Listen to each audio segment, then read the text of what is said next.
Hello, can you hear me? All right, thank y'all for coming out tonight. Did y'all get y'all's questions filled out already? All right, I want to introduce Jack Hudson. He's with the Vanderbilt Baptist Church. Please stand for a prayer.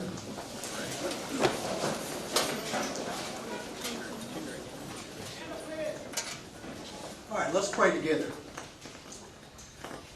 Dear Father in heaven, we praise you for being the only true and living God. We praise you for being a holy God, a just God. But we also thank you for being a loving and merciful God.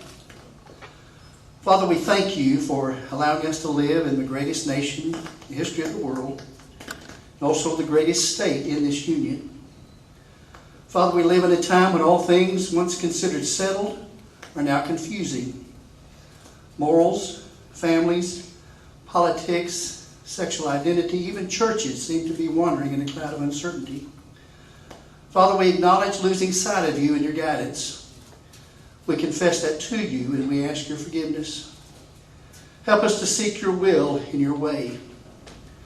Thank you for elected representatives like Attorney General Ken Paxton and others in our state and counties who seek your direction. Please continue to influence them as they make decisions that affect all of us.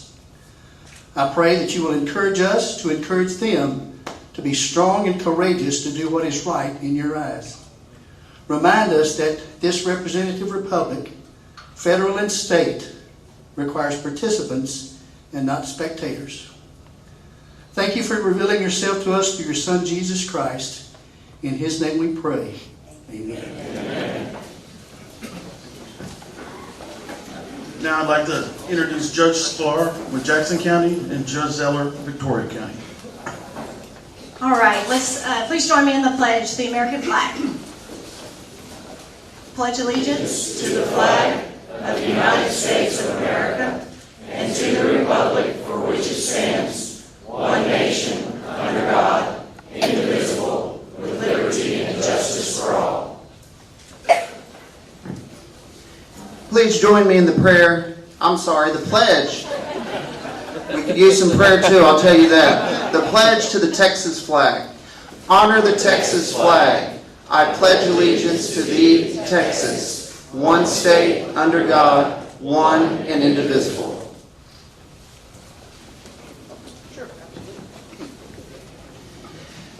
Well, it is encouraging to see such a wonderful crowd here this afternoon. And you can all be seated. Encouraging to see such a fantastic group of folks here. As introduced, I'm Ben Zeller, Victoria County Judge. And I want to welcome each and every one of you here this evening for an important discussion on a very important issue. You know, I think the size of this crowd here this evening tells us all that the illegal immigration crisis is not something that's being fabricated or embellished. It's something that's here. It's something that's real. Something that's in our backyards and even in our front yards. And it's something that merits the attention of folks like you who are concerned about what's happening and willing to come out on a Monday afternoon to help address it and to fix the problem. I appreciate General Paxton being here this afternoon, Congressman Cloud here in attendance for the work that they do.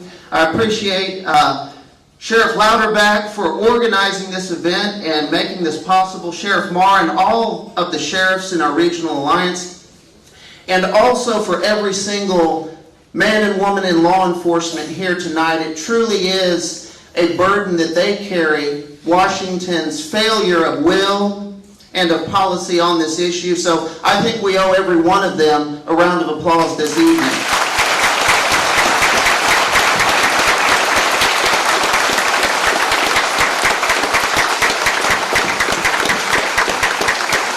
Wonderful people who truly put their lives on the line. We owe them our thanks.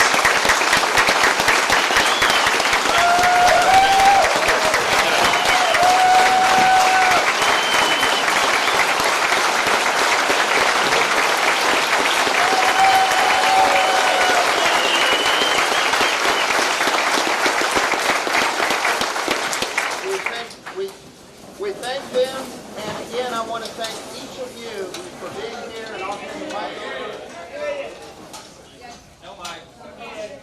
That's my clue. I've talked too long already.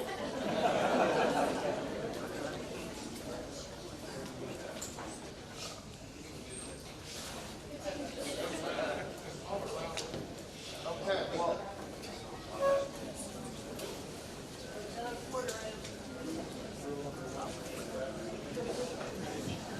Check. There we go. That's my clue to sit down and shut up. Thank you all once again, and I'll hand the mic over to Judge Sklar. Howdy. Again, my name is Judge Jill Sklar. I'm the judge here in Jackson County, Texas, and welcome friends and neighbors to our area of the woods. You know, I really appreciate the Sheriff's Alliance for putting this together. Sheriff Louderback, thank you very much. Sheriff Marr. This is a very important topic that we all need to be here to listen to. I can remember being a 4-year-old in a deer stand just north of Del Rio, Texas. And my first memories are not of watching deer and turkey, but of watching illegal immigrants cross through the pasture that I was hunting in. And I only bring that up to say that my experience as a child is way different than what we're seeing today. And we all need to be prepared for what we're going to do if it happens to be in our backyard or our front yard, as Judge Seller has said. So, General Paxton, thank you for coming and bringing attention to this matter. It's very important to know how we're going to respond, because these folks, they're dangerous, they're evil, and they have little regard to human life, as we have seen many, many accounts over and over. So, with that, I'll turn it over to Sheriff Louderback, who will introduce the general and his fabulous team. And I know it's a brilliant team because I went to law school with this gentleman right here and I studied with him. He's a smart man. So with that, thank you. Thank you, Judge Sklar, Judge Zeller. Thank you very much. And thank you all for taking time out to come and have us talk about a subject that's of extreme concern right now. The purpose for the meeting tonight is because we have a lot of opinions out here. We've got a lot of opinions in law enforcement. We have a lot of opinions from our citizenry on exactly how we should handle certain situations. In order to have a consistent approach to this, to keep our public in the best possible shape that we can. How would I do that?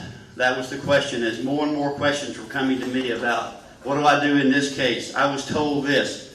What should I do in another case? I was told this. Those things started to bother them, and they started to add up to a point where it's like, I need some help here. I need to look for the legal arm of the chief law enforcement officer in the state of Texas to ask him if he would come down here and address the public in a local town hall. Now, General Paxton is the 51st general here in Texas. He's in his second term. And I don't know when, if anybody can tell me when we had an attorney general down here in Victoria, Texas, talking to our public. That's a tribute to a man. General Paxton, thank you, sir. Well, so I was told I was coming to talk about COVID. Is that the wrong topic? Sheriff, thank you so much for that introduction. Thank you to each sheriff, all of our law enforcement here, for what you're doing with this issue, and just for the things you do every day, risking your lives and protecting our citizens. And I want to thank everybody here tonight, because I'm going to try to stand up, see if that helps. For being here, caring about this issue. I think Texas is clearly at the forefront of this issue, because we are a border state. We're not just a border state. We have 2/3 of the border. And so just by sheer luck, whatever you want to call it, we're having to deal with this issue. And it's an issue that we shouldn't have to deal with the way we're having to deal with. It should be the federal government. It's their responsibility to deal with this issue. And I want to talk about why we're in this spot, what we're trying to do, and then I really, really want to listen to you. I've got some really great people up here who have really focused on this issue, who have a lot of legal training, and in some ways are better prepared to handle this than probably almost anybody in the world, because they're from Texas. They've got the right law enforcement background. They've got the right legal experience. And I want to introduce Brent Webster, who's my first assistant, right here. And you'll note, I have a lot of people here tonight, and there's a reason, because we care about this issue. This is something we've been focused, we put a lot of resources in. This is Aaron Rice. His job is Deputy Attorney General for Legal Strategy. And what that means is he is actually literally the guy that's sitting around every day trying to figure out how do we deal with these problems and trying to figure out ways to help, ways to make a difference. That's what he's done. And then we've got Josh Reno, who is Deputy Attorney General for Criminal Justice. And Josh deals with all of our law enforcement. We have some law enforcement and all of our attorneys that deal with criminal justice issues. And so he has a lot of background knowledge. And I have a few other people, if I can actually read my notes. I've got Alejandro Garcia, who is head of our communications right over here. Standing next to Amanda Sanders, who did a great job helping us set this up. She's outreach, director of outreach. Kimberly Hubbard-Willingham, right here. She's also part of our communications team. She's deputy communications director. And then we have Kyle Matchburn, who is taking lots of pictures tonight. I don't know where he is. He's got a long, long beard, and you'll find him in the back of the camera. So I want to thank my staff for making the trip and for being a part of this. So just so you know, oftentimes people want me to do things like that I can't do. I always tell them the legislature did not give me any tanks or because they gave me lawyers. So I deal with legal issues. And so we have, in our short period of time with our new president, we have sued him 5 times over immigration issues. And we've sued him over health issues, the COVID issue, the fact that he's letting people in that are spreading COVID, and supposedly that was a huge issue with him and his administration, and yet, as it relates to illegal immigration, didn't seem to matter.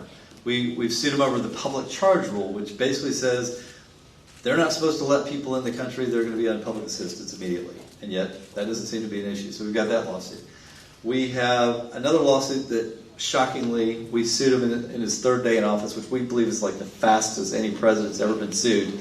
And we got an injunction on day 6 because he had said that he was not going to deport anybody during the first 100 days. Seems like a nice thing to say, except it's illegal. His job is to enforce laws, not make up new laws. And for him to look at the law and say, we're pushing this law aside and we're going to do exactly the opposite, that's why we've been successful. We've got an injunction. Whether he's following it or not, we'll ultimately end up court, and we'll have an opportunity to talk about it. And so we've gotten these lawsuits going. The one that wasn't the most recent one, but another one that I think is really important is they are releasing criminals, convicted felons, into our state after they've been in Texas prisons and other prisons, and they're supposed to deport them. Not happening. They're getting to stay. And so there's lots of issues. And one of the things that I did recently, I went to Washington with Senator Rick Scott of Florida. Senator Ted Cruz, I think you guys have heard of him, from Texas. Senator Mike Lee, Senator Johnson from Wisconsin. There were a couple other senators, Senator Langford for Oklahoma. And we talked about these issues. We held a press conference on this very issue. And of course, I was brought in because we seem to know a lot about it in Texas. And I had a few suggestions for the president. And those suggestions I think are pretty reasonable. One is follow the law. I mean, it seems like a simple suggestion. A lot could be fixed if President Biden would just follow the law. And there are laws in place. We've elected people to put those laws in place. His job is to follow those laws. And that was my first suggestion. Another suggestion was, there were some kind of good policies that were in place before you came into office that were working.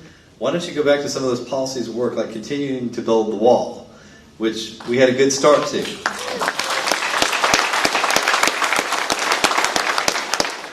I also just suggested that he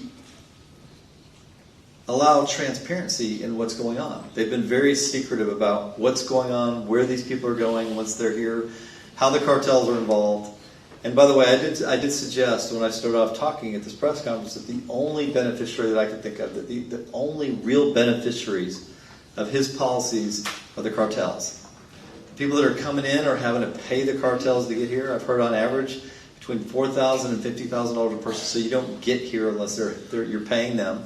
And meanwhile, while our Border Patrol is busy taking care of these people, cartels have a much easier access to transporting drugs and trafficking. And so really, the Biden administration policies enable cartels more than any I think I just lost my, there it is. Those policies enable the cartels to become tremendously powerful along the border, and they also enrich them like they've never been enriched before. And so you've got this people along the border who are suffering. It affects the entire state. It affects the entire country in a very negative way. But it also, if you think about how powerful, how the cartels are tied into these people, they are also in a very difficult situation as well. This is not the ideal way to do immigration, where these people have to be dependent on the cartels coming here, and maybe even after they've been released into the country. And so we've given him some suggestions, and my final suggestion I thought was pretty simple. Why don't you come to the border? Why don't you come down, if you don't want to talk to law enforcement, if you don't want to talk to Border Patrol, people that work for you, if you don't want to talk to Customs and Immigration, how about at least talking to the people that are affected by this? How about, at the very least, at the very minimum, look people in the eye that have been affected by some of the crimes that have occurred as a result of this, whether it's property crimes or even worse, people have lost their lives. And so those have been our suggestions, which of course are completely ignored. But I want you to know we're here to listen tonight. I've got the best people in my office that are associated with this issue, and we really do want to hear your comments. You may have ideas we've never thought of. And we actually have a website that I want to give you. It is, if I can read it. They just dropped my glasses, I'll never see it. Email. It's an email. bordercrisis@oag.texas.gov. I'm going to read that one more time. And let me tell you what it's for. It's for your ideas. If there are things you think we need to focus on, we have limitations on what we can do. We can only do what the Constitution is and what state law allows us to do. And so we may not be able to do your idea, but I want you to know one of the things that we are looking for, we're looking for a case. We're looking for the right case. There was a case decided several years ago. It's called Arizona v. U.S., where Arizona passed several laws where they tried to basically enforce their own immigration law because the federal government wasn't doing it. And unfortunately, I believe it was a 6-3 decision or maybe a 5-3 decision. I think one judge recused herself. And the 3 liberal judges, along with Justice Kennedy and Justice Roberts, told Arizona basically they had no authority, that it was preempted by federal law. I think that's the wrong decision. When the federal government isn't enforcing the laws they pass, the citizens are unprotected, and the state ought to be able to step in and protect their citizens. So we're looking for the right... Absolutely.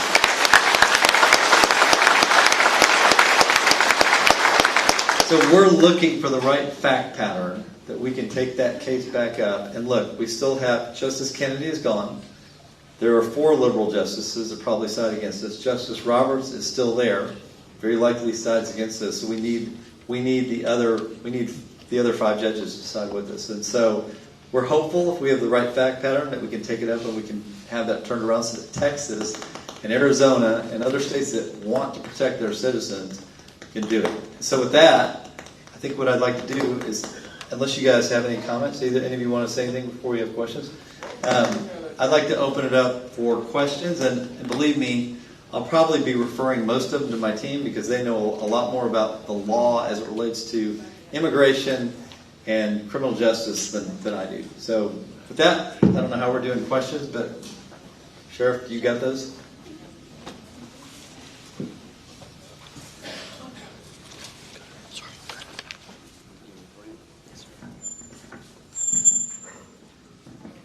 Also, as a reminder, if you have another question now, if you'll get them to the aisles, then we'll have someone pick those up.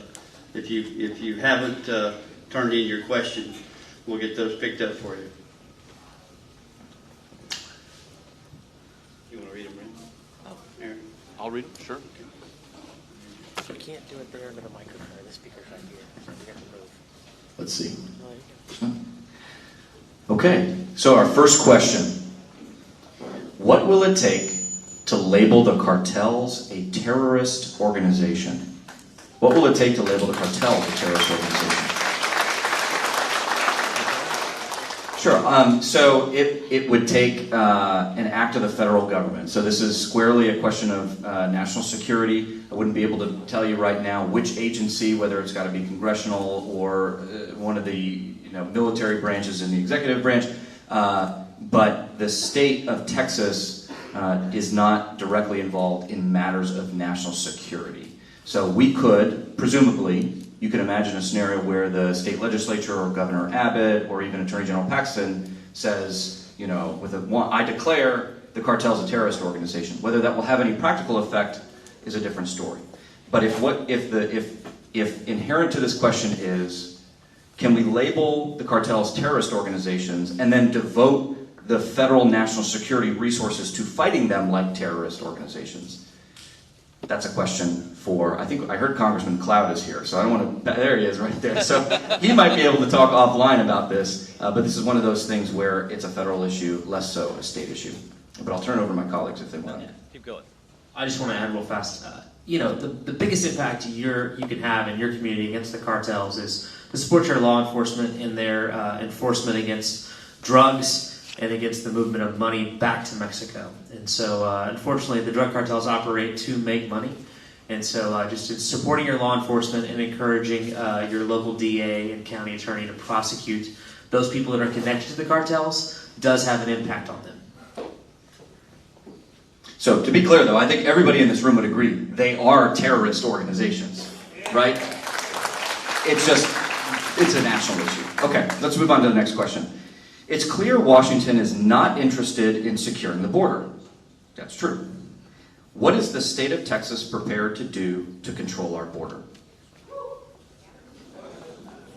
So I think I tried to cover that. I'm going to stand up and get out of the way. So I think I tried to cover that in my opening remarks.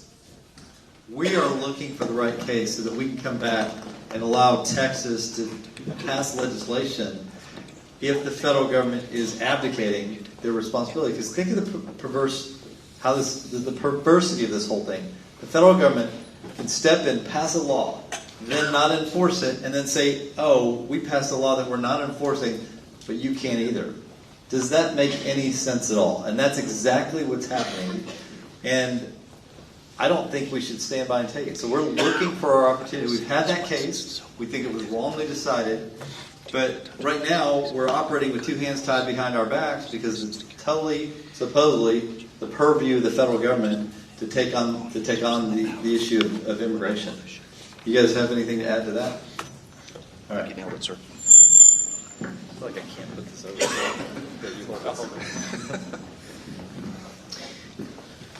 Our next question is, please explain the current gun laws, such as license to carry, concealed carry, open carry. Thank you.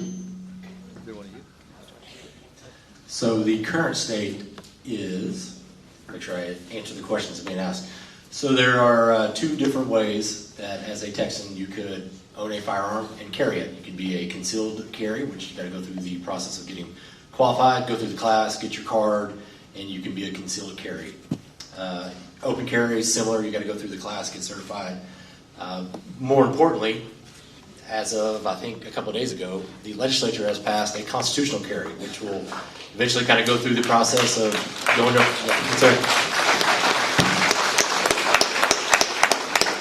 That'll have to go through the process of being reviewed by the governor and whether or not he signs it or not. I think we're through both the House and the Senate, I believe, at this point. So that's the kind of this current state of the law for concealed for handguns.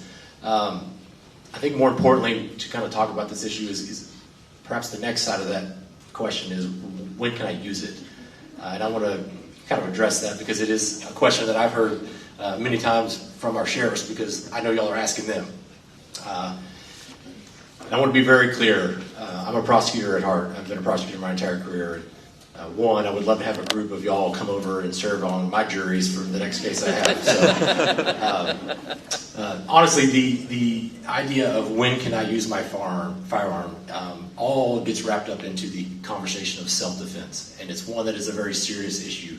It's very fact-intensive. We could probably spend the next 3 hours in here talking about different hypotheticals and scenarios of when I can use if somebody does this or somebody does that. And the bottom line is, it is a question that ultimately is going to be judged by a jury, by law enforcement, by prosecutors, and it is important for everybody here to understand it is a self-defense. It is something that you would have to raise after you've been arrested, after you've gone in front of a grand jury, and if the grand jury indicts your case, now you're presenting it to 12 members of your community on why it was that you thought ultimately you needed to make that decision to use force. Okay? It's a serious one, and I know one that everybody here takes seriously. So there is no definitive answer that we can give you on when you can actually pull that out and use it. Okay? I hope everybody here understands we support you in your ability to protect yourselves and your family, 100%. You need to know, unfortunately, you see it in the news all the time, those things can turn on a dime, and you're going to be facing prosecution or be behind bars answering some of these very serious questions. So I just caution everybody to think about those types of things before you get into those situations. Anybody else? Great, thanks, Josh. If the sheriffs enforce all the laws, will you back them against the feds? Well, so we will absolutely back Texas law enforcement against the feds. Now that fact question is pretty hard to answer for a few reasons. One, as the sheriffs know, if the feds do come after them, that's going to depend on the facts that are on the ground in their respective counties. And so there's a lot of players involved with these counties. Every county has its own county attorney. And so practically speaking, a lot of people ask us as the AG's office, well, can you do this or can you do that? And we're bound by what the Constitution and what the legislature allows us to do. And so normally that defense in a situation like a sheriff's defense would come from the county. Now, if we are ever able to help, we are always ready and willing to help. And that's why we've even put together this email for you guys to email into us. We always want to come in and help. And we have a pattern of helping counties. So we will back law enforcement. We will support law enforcement against the feds in Texas. But you should know the first line of defense, legally speaking, is probably going to be the county attorney for that county.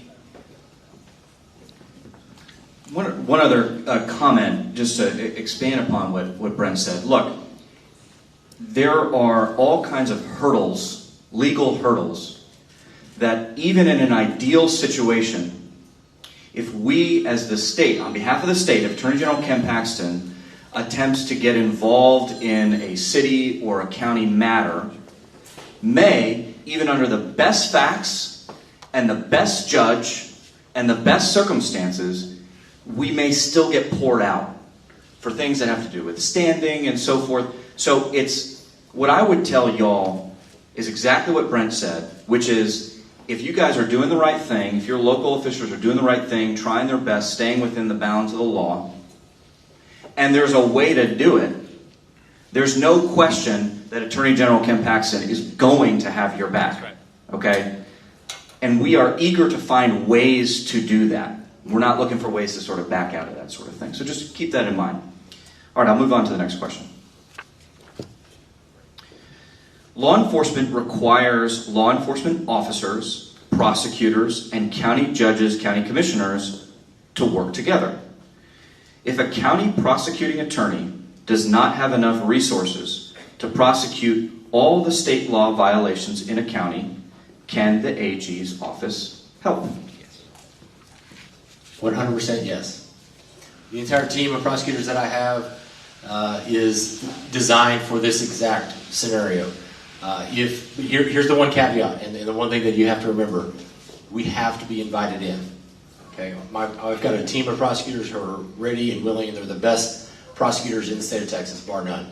And they are willing to come down. We travel. We got cases pending in just about every county across the state of Texas, except for Harris County, I think. I think there's Harris County, because they're not willing to invite us in. But that's really the key, okay? And we refer to it as kind of the vampire rule. We have to be invited into your house before we can come in. And a lot of folks, a lot of prosecutors, a lot of elected officials, guess what? They're not willing to say, I need help. They don't want to do it because they think to do so is saying that they don't have the resources to do their job. That's not what we're here about. We play a different role every time we go to a county of supporting the local law enforcement. If we need to take the lead, we'll be happy to do that. But we'll play whatever role is needed in order to make sure that we can prosecute not just these types of cases, but any case. If your prosecutor can't do it, have patience with them. Understand that they're living within a budget just like everybody else is. And we're here to help. If you are a county or a city official, grab your pen or your phone, and I'm going to give you 2 statutes. I'm not giving you any special insight or an opinion from the Attorney General's office, but I want you to write down 2 statutes that are directly relevant to calling upon us for help. okay? And they're both in the Texas Government Code. So it's Texas Government Code. The first one is 402.028. 402.028. It's called Assistance to Prosecuting Attorneys. And then the second one is Texas Government Code Section 402.043. 402.043, and that's called Questions Relating to Actions in Which the State is Interested, which gives us the ability to advise county attorney, prosecuting attorneys. So, spot on, write those down. You can call upon those, you can seize upon those statutes to get our help. All right, next question. Can the people of Texas finish the border wall?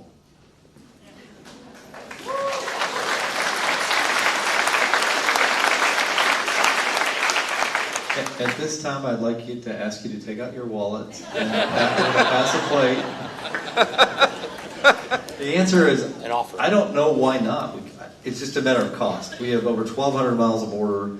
The federal government was paying for it. They're actually still paying for it. They're just not building it. So the number I heard was we were spending $6 million a day to not build the wall, which is amazing given that part of it was it was meant to prevent flooding. And they were tearing some of that down to build it up better. Now a lot of these places are not protected from flooding. So it makes no sense to not continue. And I don't know if you, for those of you who have not seen this wall, it's pretty remarkable what they were doing and how the construction was being done. I think it's definitely part of the solution. And there's no doubt we could do it if we could figure out how to fund it. So we will pass those offering plates at the end of the service. So please get ready. And one other thing. All right, you guys have probably seen that there's a whole bunch of like billions and trillions of dollars of cash that is going from the federal government back to the states. And a lot of this cash is having all kinds of strings attached to it. So a question that often comes up, so this question wasn't asked, but I'll just sort of add it as a sub-question to this, which is, well, can you use some of that federal money to build the wall? If we don't dip into the Texas pot of money, can you use the federal pot of money? I mean, it was y'all's money in the first place, so why can't we use it to build the wall? And it's a very interesting question, and all I can say is watch for that. It may be litigated moving forward. I don't know. We'll have to see. One more thing on that. We are putting out a video this week summarizing our last trip to the border and what we learned at the border. Which was when? That was a month ago? Yeah. Yeah, so one, if Alejandro, could you do me a favor? This video that's going to come out, this video is, by the way, going to profile, part of the story is about a local homeowner in McAllen that went ahead and spent $15 million of his own money to build a wall on his property because he was sick and tired of people trespassing on his land and also people dying on his land. They were coming across and they would die, and he was tired of it. And so he built this wall along the Rio Grande. And that's going to be in this video coming out. It's really important for you guys to see this video. But Alejandro, how can they see that video? What are the different ways they can see these videos? And you can come up here and use the mic real fast. And you might want to write this down. We're going to tell you where you can get access. We're putting out content every week for you guys to inform you about what's happening at the border. And this summer, starting in June, we're going to have a video series telling the story of homeowners and landowners and sheriffs and law enforcement officers and what they're experiencing at the border, because no one's telling that story, but General Paxton is going to tell that story via video. And so I want you guys to see that. So we're going to tell you how to see that and where you need to go to see that. And then one more thing, if you have a story, if you've experienced something, a tragedy at the hands of the cartel or things happening, let us know. You can let Alejandro know. We want to hear that story. We want to profile your story if you have a good story to add to that. So Alejandro, how do they watch this video? So the way we're going to push these out is through social media. We've grown a little tired because the media has not been pushing the message, pushing the real issue, which is the border crisis. So we said, well, instead of relying on the media, why not take it into our own hands and actually be the media to some extent and go ahead and push this message out ourselves. We have the capability nowadays, phones, everyone has a video, everyone has pictures, everyone can do pretty much post anything on social media. So what we're doing is on our social media page, which is at TXAG, that's at TXAG is our social media account handle for General Paxton's office. And right there, we're going to release these videos. You'll see everything there. Is that on Facebook and on Twitter and everything? Is it all the same? Also on Facebook. So this, the TXAG is for your Twitter account. So you can go there and you'll see those roll out. Also on Facebook, look for Texas Attorney General Ken Paxton. You'll see the seal. That's where you know it's official. You'll see the little check mark. You know it's official. And all the videos we're going to push out. So we're telling the story. Why are we doing this? We're trying to make noise. We're trying to let people know that the situation is that bad. And the only way to explain that is to interview sheriffs, to interview property owners, to show images of the property, which many of you here have already witnessed and are experiencing and have had to pay for it out of your own pocket.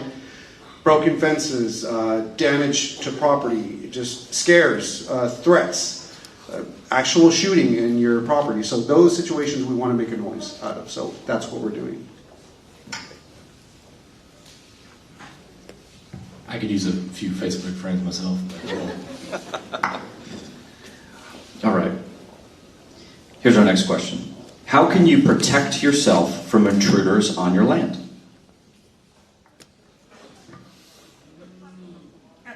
I'll fight you for it. Go ahead, you start. I'll go first. Okay, so let's start with your home, okay? You have a right to protect your house. So if someone does try to come into your home illegally, you have a right to protect your home. You're a Texan. That's your right. We all understand that, right? You can clap for that. We believe in self-defense, okay? Now, what I don't recommend you do, though, is to get around the rules, you shoot through the door to hit a guy coming up the steps. Like, that's not self-defense. They have to actually be trying to come into your home. Okay, that's one key equation for the home defense aspect. Now, this question, though, implicates a little broader than that. It's like, what can you do to protect your land? And so it's really important, I believe, and this is my short answer to that question, is that you call law enforcement if people come on your land illegally. Because it's very important that these people get arrested. We need to document. We need to be documenting that these people are trespassing on land. And the only way you can document that is by getting them arrested and in a jail where law enforcement can book them in. And we're, by the way, we're tracking. We're trying to track when the feds are not coming to pick up criminals, okay? Because they're not. They're allowing people to get arrested, and then they don't show up to pick them up when they're released from the jail. And we've been working with TDCJ and other law enforcement entities to try and track that. But it's very important that we track that. Now, to get to the broader concept of self-defense, if your life is in danger, reasonably, you have to believe that your life is in danger or that some other person's life is in danger, then you're justified in using deadly force. Now, Josh in a minute is going to explain a little more detail about that, and he touched on it a minute ago, but that's the general concept. You need to be able to articulate how your life is in danger or how your child's life is in danger or your spouse's or some other innocent third party. That's the general concept of self-defense. Josh? So we talked about this a little bit earlier about how when you're in these situations, you're going to be judged later on. That is absolutely 100% true. So what lens is the person who's going to judge you going to be looking through? One, first thing they're going to ask is, were you reasonable? Okay, was it a reasonable belief? The second part of that, was it a reasonable belief that it was immediately necessary? This question is particular to property, so I'm going to discuss it specifically to that, because it is a very limited circumstance where Texans can use deadly force to defend their property. When we're talking about your home and your life and your person, we value that at a higher level, and so the standard is a little bit different. But for property, it's just stuff, right? It's just things. We take pride in our property, pride in our homes. For those out there that own a little bit more acres than I do, and you own a little bit of a ranch or a ranchette, you take pride in that as well. But the law just views it as a little bit lower standard in the sense that in order for you to use deadly force, it's got to be reasonable, it's got to be immediately necessary, and it's got to be in relation to one of these crimes. Arson, so if someone's trying to set a fire on your property. Burglary, if they're breaking into your home or breaking into your car. Robbery, they're taking something by force. Aggravated robbery, they're using a deadly weapon to take something by force. Or a nighttime theft, or a criminal mischief. Now, criminal mischief is a destruction of any property from various different levels of how much value that your property is. It's a very, very specific set of circumstances. I'm a lawyer. I've been a prosecutor my entire career.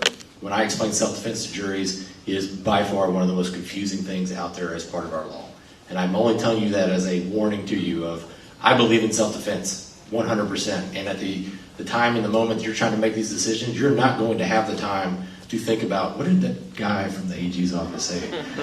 Let me, hang on, sir, can you hang on there for a second? Are you committing an arson, a burglary, a robbery, or an aggravated? You're not going to have time to do that. It literally, my belief is that the law contemplates for Texans to be able to make that split decision to use deadly force, and in the cases that it's justified, you will be able to use self-defense. Great, thanks guys. All right, next question. The Texas Code allows a declaration of a state of law enforcement emergency to prevent invasion. Why not treat this, I imagine the border crisis, why not treat this as a law enforcement emergency against cartels instead of an immigration issue? So a couple of thoughts on that may not get directly to the question, but I just want you all to be made aware of some of the tools that political subdivisions, i.e. counties and cities, have at your disposal. So, first, local officials, county and city, local officials may, under certain circumstances, declare a state of local disaster. So your county judge, your county commissioner's court, mayor, and so forth, can, under certain circumstances, declare a state of local disaster. Some counties have already done this. Some have not. Some have asked us, can we do this? And our response at this point is simply to direct them to the Texas Government Code, as this person asking a question rightly points out. That's all under Texas Government Code, Chapter 418. So if you're a local official, write that down. Chapter 418, it lays out the conditions under which you can declare a local disaster, and it lays out what gets activated, what happens when you do that. So that's the first tool, local disaster. The second thing local officials can do is they can request the governor to declare a state of emergency for their... All right, got a couple. All right, we got some over here too. How about in the middle? I don't know. All right, so, and this is under Chapter 433 of the Texas Government Code. Okay, I'm not going to go into it now, but if you're a county or city official, you can pull up in Texas Government Code Chapter 433, and it lays out what you need to do in order to write the governor, what you need to say, what happens if he grants it, and so forth. So you guys have to make a decision at the local level. And then the other things that you can do, I've already mentioned those two government codes about assisting with prosecuting attorneys, county attorneys, and so forth. There's two other provisions that I'll mention. So local leaders can also work with their state representatives to ask the Attorney General for an opinion. So it's not just like a, hey, Attorney General Paxton, what's your opinion on this? And you just get a letter in the mail. An Attorney General opinion is a formal document that goes through a formal process, and it has sort of like quasi-judicial, it's not quite like a court writing an order that's binding like black and white law, but it's almost there. And if you work with your state rep, your state senator, or other officials, they can send a formal letter to us, say, hey, can you opine on XYZ question of the law? And then we get our lawyers on it, it takes a few months to go through, and then we publish this thing. And courts take it very seriously, local officials take it very seriously. So, Can I ask a question? Do we let, yes, sir? do we let congressmen do that? U.S. congressmen, I'm just asking. Believe it or not, United States congressmen are not authorized to ask our opinion. So yeah. I was just trying to help. So you'll have to get with your state rep. He can ask us the opinion, but we don't listen to the congressman. I'm just kidding. Some guy like we don't listen to Congress. That's exactly right. So you have some tools at your disposal. The question of like, why not treat this as this type of emergency, that type of emergency? Look, that's a question of discretion and judgment for your local county and city leadership. So I would communicate with him or her on those things. Anybody have any extra comments? Can I answer something? Yeah, sure. In addition to that, I wanted to point out for law enforcement folks, and I don't know, do we have any district or county attorneys with criminal prosecution? Okay. So under 1250 of the Penal Code, during a declaration of disaster, including a local disaster, you can bump up the enhancements on punishment for certain crimes. So certainly something to think about. If your local government has declared one of these, it's certainly something to look at.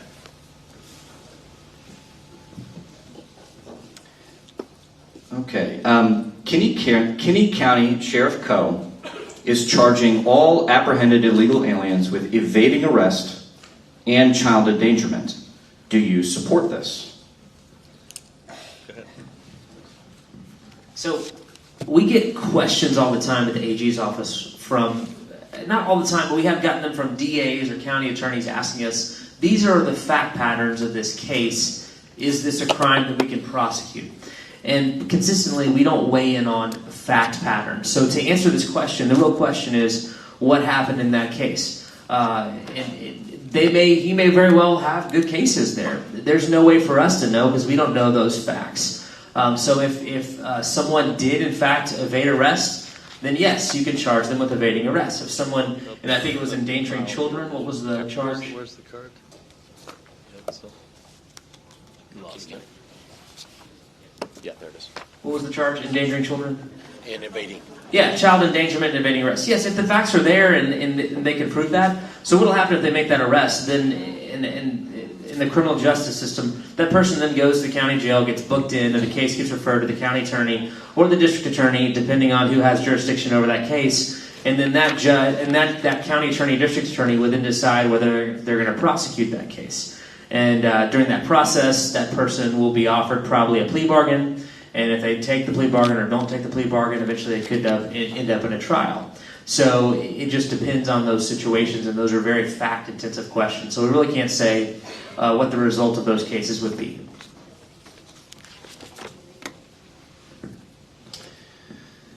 What is the state of Texas doing to assist our local law enforcement with the added cost of fighting the border crisis? Has the state seen or does it foresee an increase in taxes to fight the border crisis? Yeah, so I was in the House and the Senate, get out here, House and Senate for 12 years. In almost every session I was there, we spent hundreds of millions of dollars to help with border crisis. While we were doing that, I found myself still extremely frustrated because we were limited by this decision that I just talked about, US v. Arizona.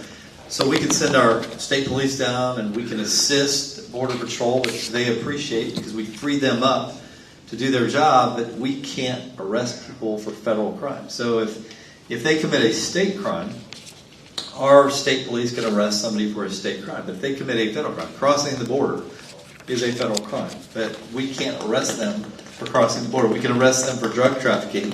So there's this mix of we try to help, we can do some arrests.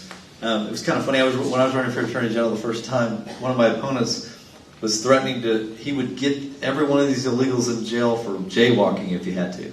Well, that was a great line, but he couldn't do it. So that's part of the challenge we have, is we have this existing case law that makes it difficult for our state to do everything it needs to do, which is why we're looking for the right fact pattern to try it again. But either way, the legislature on a consistent basis has put a lot of money into border enforcement and doing what we can do. And it's unfortunate because you're paying for things that really the federal government should be paying for.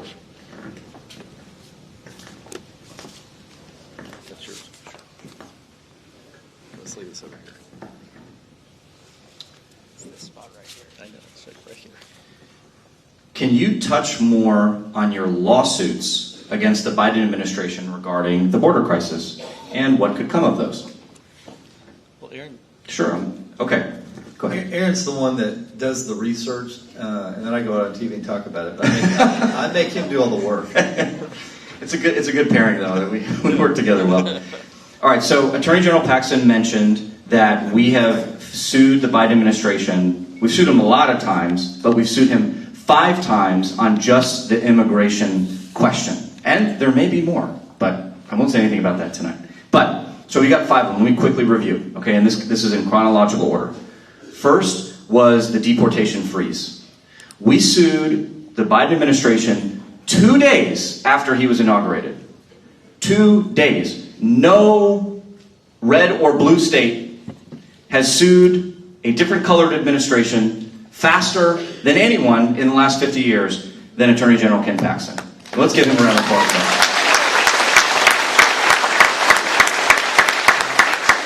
Within a week of filing that lawsuit, the judge said, Texas, your argument is so right that we're going to give you guys what they call a temporary restraining order.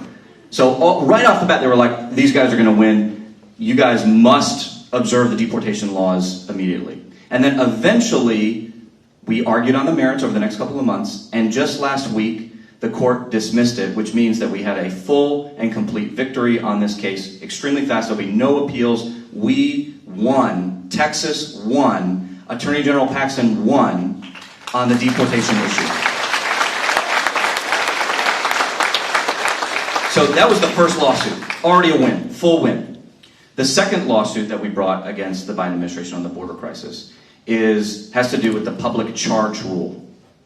Okay, so the public charge rule is a long-standing rule in federal statute and in federal case law that says something to the effect of, if you are an immigrant attempting to come into the country, legally or illegally, and you are likely to be a net cost on the system that you're trying to come into, we, as the sovereign nation, have the right to exclude you. It's called the public, so they're a public charge. It's a public charge rule, okay? The Biden administration said, we're not really going to follow that. We're not really going to observe that so well. Because that's kind of mean. I mean, are people really cost? Come on. Let's just let them in. Okay, so we sued them. And given the posture of the case, we went straight to the United States Supreme Court. Now, the United States Supreme Court had two choices. They could have just poured us out completely and said, your case has no merit, and go away, good try. But what they did instead is they sent it all the way back to the district court to be relitigated for reasons I'm not going to get into here tonight. But it's a great sign. They said, hold on a second, it's not ready for us, but we want the situation to develop. Let's send it back to the district court. And so we're going to litigate it from the district court to the appeals court and then up to the United States Supreme Court again. Let me just jump in real fast. Yes. So this cost to the state, this public charge issue is so big because it's going to cost you guys in the long run, all of you. It's going to cost all of Texas. It's going to cost all of the United States. Let me give you an example of this. Let me give you an example of this cost. So we learned, we got to get into the Donna facility with General Paxton, and we got to see where they're housing these children. It costs, these children, by the way, they have video games, they have television, they have internet, they're talking to their cartel buddies, they're online, on the phone all day. And every day they're there, each one of those child, it costs the United States $750 a day to house them. Let me say that again, $750 a day. Think about what your mortgage or your rent is. And we're paying that to house them there.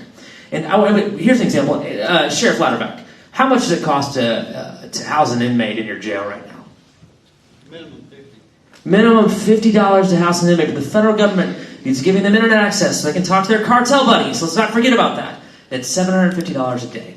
And so I want you to let that sink in. If you leave here today, just know your federal government is wasting your dollars. Wasting. Let me add one thing. By the way, just so you know, I mean, this is not the Ritz-Carlton. These are tents with plastic things keeping them in. They're in bunk beds. The cost of that one facility with 1,500 kids is $400 million a year. That's just one facility. It's unfathomable to me that Sheriff Louderback's spending $50 a day, and they're spending almost $750 a day for one child every single day they're there. I don't understand how that's even possible. It's not. Literally, they could take them to the Ritz-Carlton. It would be cheaper. So I don't know why they don't just do that, because this makes no sense to me. Anyway, keep going. Yeah, sorry, I just wanted to make sure you guys, it's important when we tell this story, we put actual costs to this. We tell actual stories and not just say it's going to cost the state. No, really, this is the dollar amount, and it's massive. And I'm going to get this back to Aaron because he's only covered 2 of the lawsuits against Biden, back to that original question. But I do want to discuss the public charge rule. It's not something that the United States came up with. My sister-in-law just moved to Belgium. The first thing that she had to go through was this exact same valuation. They said, when you come into Belgium, are you going to be a public charge on this country? This is not something that the United States does. The entire world does this before you come into the country, and we're not doing anything different than they are, and we're no longer even doing it anymore. And I'll give it back to Aaron so he can finish up on the lawsuits.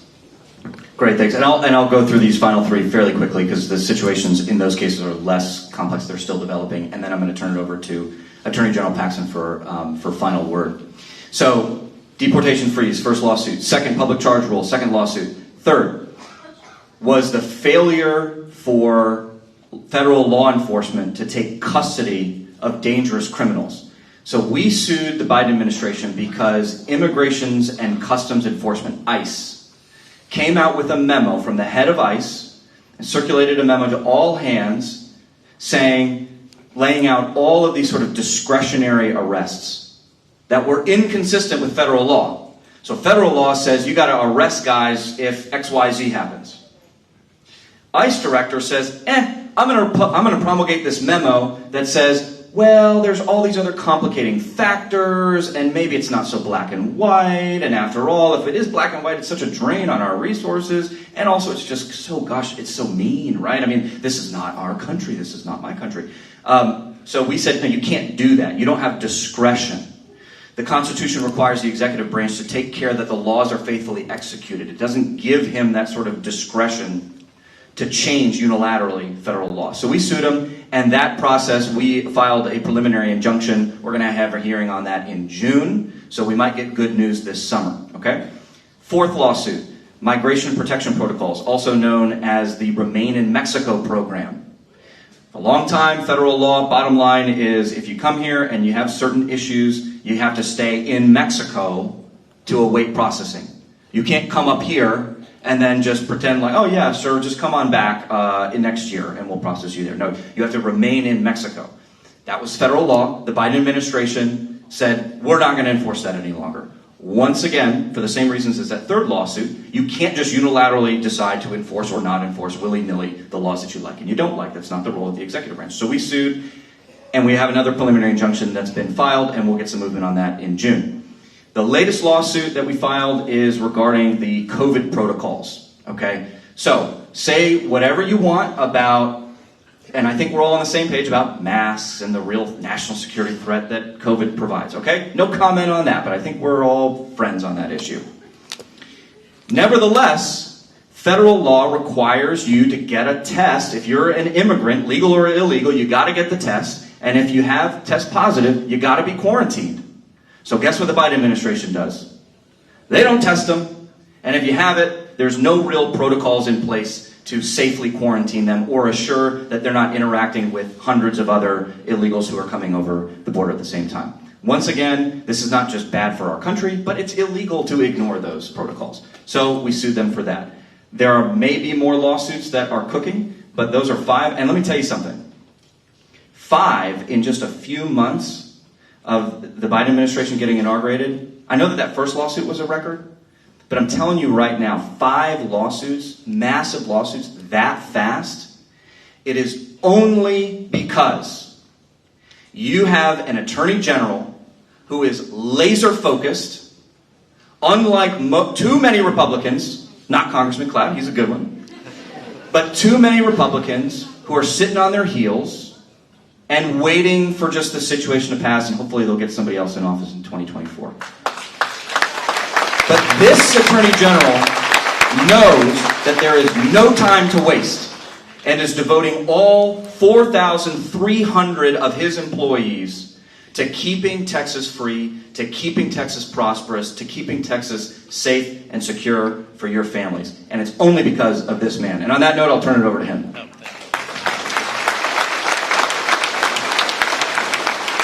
I'll just say this, Texas is different. I mean, we've got 7 lawsuits against the Biden administration. There's almost most of the states haven't sued Biden at all. A few may have 1 lawsuit. There's only 1 that has 7. And there's a reason. It's because of you. You all have given us the support.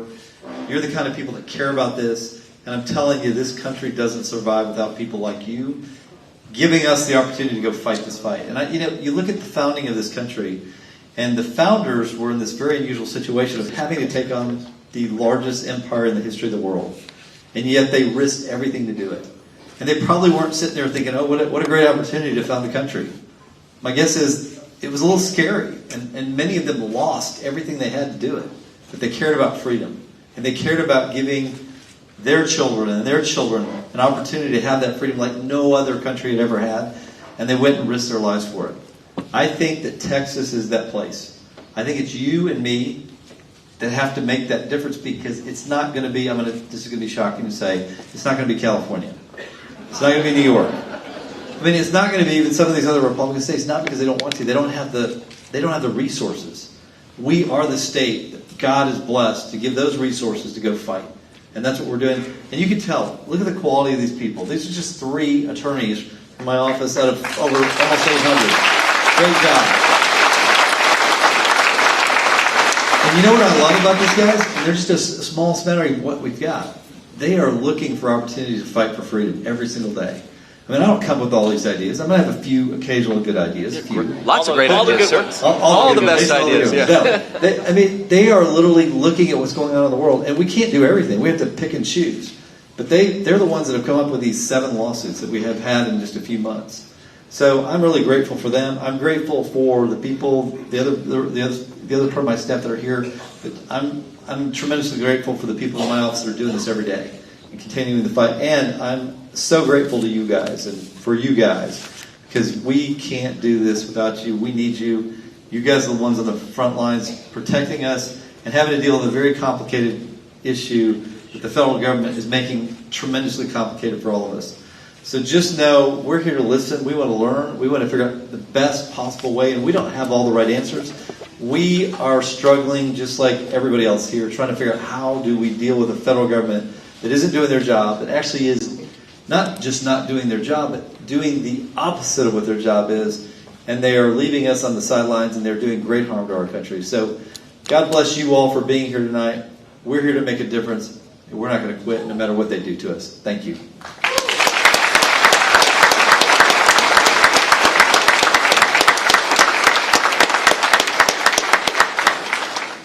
Thank you, General.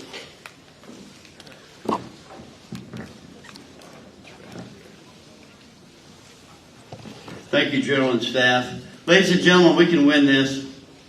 First thing is we got to be smart. We got to be smart. We got to stay united. We got to come together as one. This area and the message from the sheriffs here, they're on the stage here, the law enforcement that's here, we understand what's going on, the fear and concern that you have. That's why these gentlemen came here today to address you.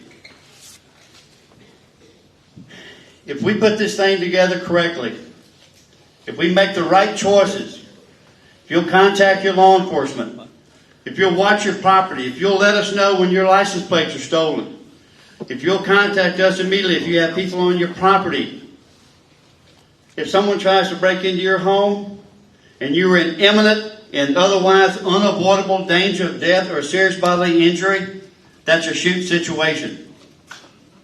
That's a shoot situation. Imminent and otherwise unavoidable danger of death or serious bodily injury. Write that down. If you want to get with me later, I'll tell it to you again. We can win this if we come together. We've got an election in just a few short months that's coming up. In the meantime, be smart in what you do and the decisions you make. Work with law enforcement, and we'll get through this together. Keep your head up. Make sure that you harden up mentally, and we'll get through this together. General, thank you again for coming here. God bless Texas, the United States. Thank you all very much.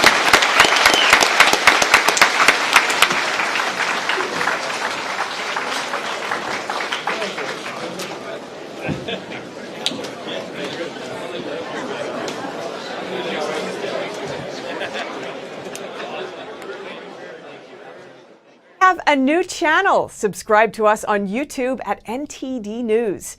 Get the highlights of our news broadcast and the most important headlines that we curate especially for you. Don't miss out on important news. Our videos are being deleted. So if you don't want to be cut off from honest news, take a moment to sign up for our newsletter at newsletter.ntd.com so you don't lose access to NTD. Go to newsletter.ntd.com to sign up for our evening newsletter.